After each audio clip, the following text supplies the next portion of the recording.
I request Mr. Deepak Bagla to kindly come and address. A big round of applause for Mr. Deepak Bagla.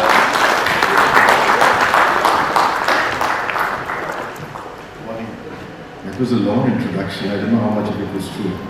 But Mr. Pandey, Mr. Dubey, thank you very much for getting this all together. It really makes it's really important for what you've done for us. And officials, dignitaries, excellencies, friends, thank you for joining us this morning. We were thinking about what to speak on, and he said speak about the G20. But I thought let's just look back only on the past 60 days. Just 60 days. Think about what has happened here. And I'll tell you why I'm asking you about 60 days. I'm not even talking about the past 3,000 days since 2014. Because I think so much has happened that no one knows about the entire capacity of what has happened. And that is where G20 helped us a lot. Because one element which I found right through my entire career with Invest India, and when we were talking in G20 to everyone, nobody knows the amazing story of the change and transformation of India. Everybody said that. And I think one of the biggest things which happened in G20, which the Prime Minister made it happen, because it went to every city of this country, was to tell the world the story of the most unprecedented transformation in human history. And in that transformation, we are at probably the most interesting and important inflection point in our history. For each one of you. Think of only the past 60 days. Actually, I'm not even making you think of the past 300 days. 300 days ago, you think any of us would have been sitting in this room without a mask? Impossible. You were all isolated away from your closest family members, sitting alone in a room, locked in. 20th March 2020. The WHO director said the future of the world will depend on how India handles this pandemic. It was the gravest experience ever any of us will ever face. And I hope our future generations won't have to do that. And yet, in the toughest time in living history, you led the world's largest food support program, you did the world's largest vaccination program, you did the world's largest medicine support program, not just for yourself, but over 150 countries.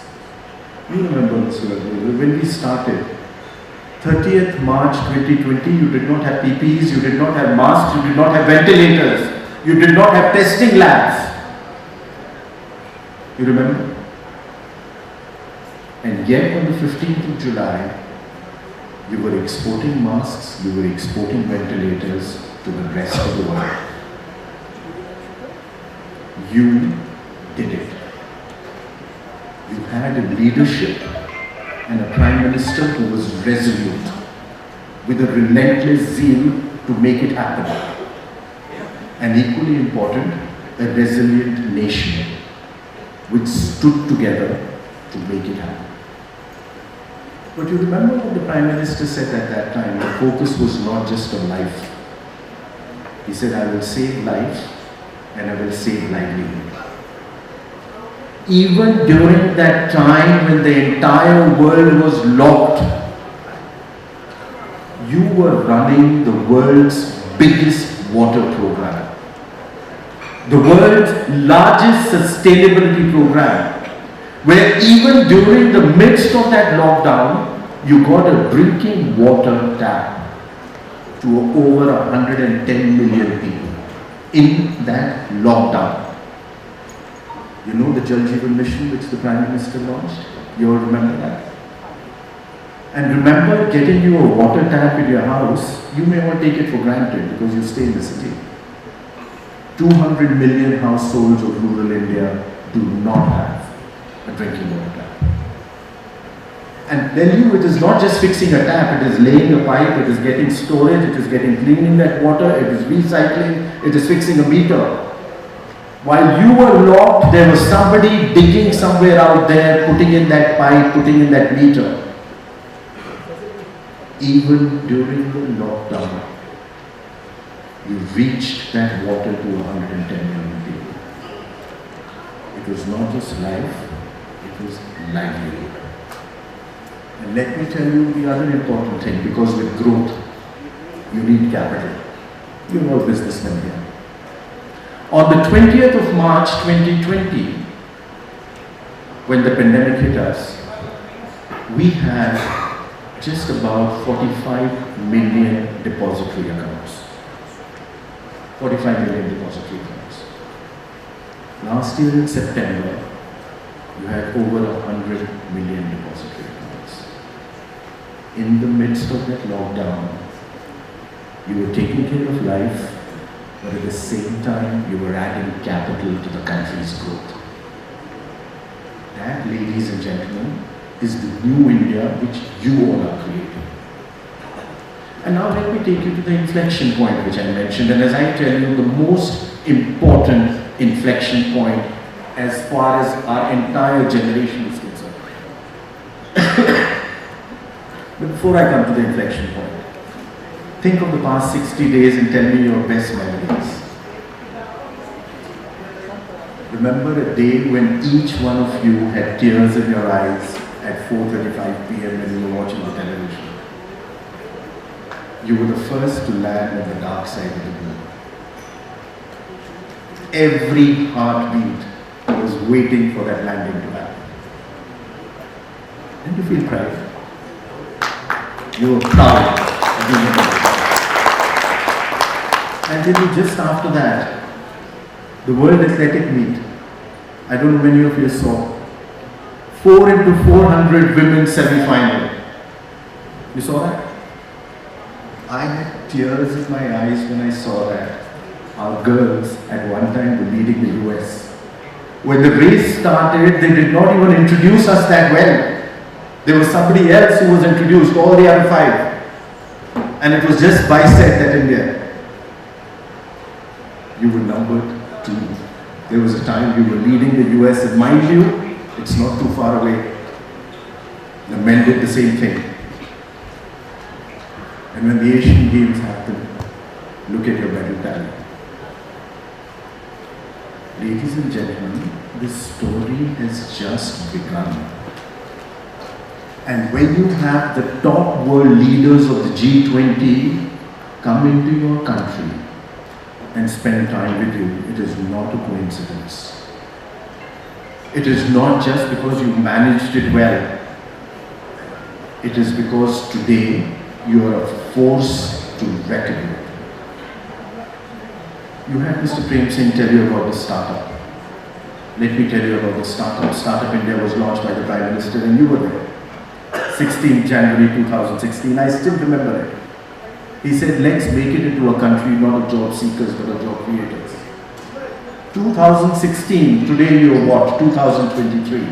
7 years, 8 years.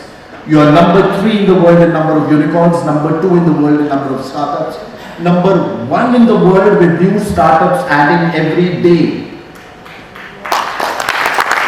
It is amazing. In 2019, you added a unicorn every 51 days. In 2020, you added a unicorn every 28 days. In 2021, you added a unicorn every 9 days. You added more unicorns in the third quarter of 2021 than any other country in the world. And unicorns is about solutions. When you landed on the moon or when you landed on Mars, you did it at 10% of the cost of anybody else who did it. 10% and less. You know what your startups are about? They're not just about starting a business. Your startups are giving you solutions for your growth. And today I have startups in close to 700 of the 740 districts of India. In each and every village and district, there is somebody solving a problem which you thought could never be solved. and doing it at a price point which is less than anybody else in the world. You know what is this new India about? It is about doing more and less. That is new India. Man just told you about the MSMEs. This story has just begun. MSMEs is the heartthrob of industry. They are your supply chain. You have 64 million MSMEs. Let me put it in perspective. Entire Europe has 32 million. And the entire industrial revolution is powered by MSMEs. You have 333 million self-employed individuals. And why am I telling you that? This part of your economy is just waking up. For the first time in our history, they are being able to directly contribute with full strength to your economic growth and participate in that economic growth. And why is that happening? It is happening to my mind because of one basic idea of the Prime Minister, which to my mind is propelling you to be the next superpower. Digital India, which was launched by him on 15th July 2015. I think it is one thing which has made India one. When he started Digital India on 15th July 2015, you know, the most important thing of the new world is individuals and a nation's relationship with technology. That will define how fast you move into the new world. On that day, your global ranking was about 123 in per capita data consumption. So we all agree per capita data consumption is a very important point to show how far you will go and how fast you will grow. 15 July 2015, you were 123 in the world. February 2021, 6 years, 72 months, you were number one in the world. You consume more per capita mobile data than the US and China put together. Are you seeing the pace at which you are growing and the change which you are bringing? Mr. Prem Singh spoke to you about real-time transactions. 2021, and we are a young nation. 41% of the world's real-time transactions happen in India. 41%. You did 48 billion transactions, China was 16.8 billion. Well, let me tell you more. Last year, 2022, you did 89 billion transactions, China 17. Are you seeing the lead? Are you seeing the pace at which you are changing the world? 16% of the world's growth next year will be from India, as per the IMF. 16% of the world's growth will be from India. In 1947, when we got independence, we were less than 0.05. Today you are 16%. You have a resolute leader with a relentless zeal, working day and night to make it happen. And we have each one of you. Yesterday, I was with the senior leadership of a Fortune 50 company, which has been in India for 50 years. I asked the senior management as to what do you think is the biggest change in India. They said the India we see today, every Indian has a pride of being an Indian. That is what is changing and making this nation. Let me now leave you with some statistics. Your GDP today is $3.5 trillion. Your first trillion came in 2007. You got independence in 1947, 60 years. Your second trillion came in 2014-15, that is 7 to 8 years.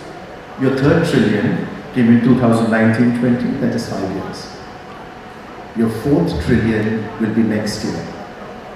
That means in the past 9 years, you've moved ahead of Russia, Italy, Brazil, France, UK, and next year ahead of Germany. And let me tell you where you're headed from this 3.5 trillion.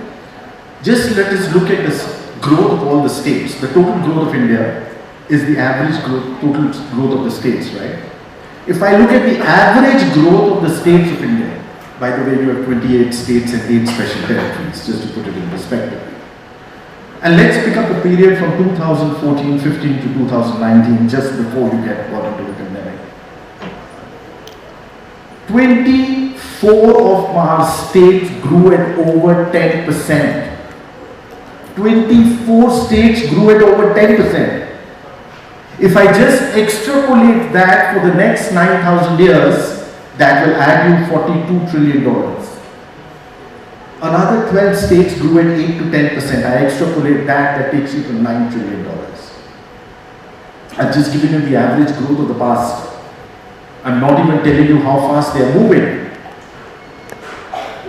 When you turn 100 on 15th August 2047,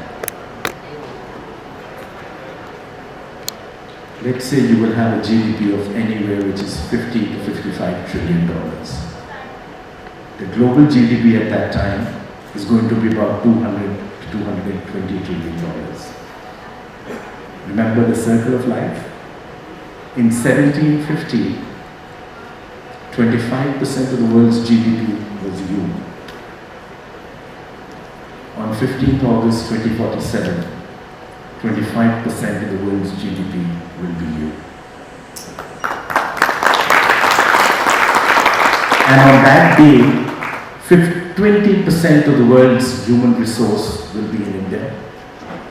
21% of the world's workforce will be in India. 21% of the world's middle class will be in India. That, ladies and gentlemen, is your new India. So congratulations, and it's time to pull up your socks and work towards it. Thank you.